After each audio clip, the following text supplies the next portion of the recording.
मित्रांनो, वेकअप आणि स्केलअपमध्ये working on business आणि वर्किंग इन बिझनेस यामधला फरक नीट लक्षात येतो आणि आपण वर्किंग ऑन बिझनेस सुरू करतो.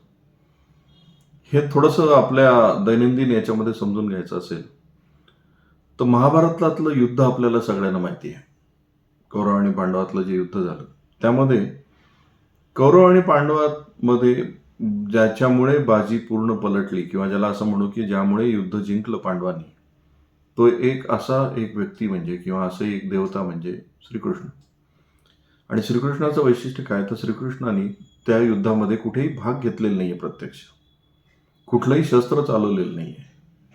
श्रीकृष्णाने फक्त त्या युद्धावर काम केलं. श्रीकृष्णाने युद्धात काम नाही केलं. कौरव आणि पांडव हे युद्धात लढत होते, पण श्रीकृष्ण ही व्यक्ती त्या पूर्ण युद्धाला डायरेक्शन देत होते आणि त्या डायरेक्शनमुळेच ते युद्धातला परिणामकारकता आली. बिझनेसमध्ये पण तुम्ही कुठलंही शस्त्र हातात घ्यायचं नाही. तुम्ही प्रत्यक्ष रणांगणावर असाल तरी पण तुम्ही काहीच नाही करणार, पण तुमच्या मर्जीनुसार तुमचा बिझनेस चालला पाहिजे. त्यालाच म्हणतात वर्किंग ऑन बिझनेस. वेकअप आणि स्केलअपमध्ये नेमकं आपण हेच शिकणार आहोत. धन्यवाद.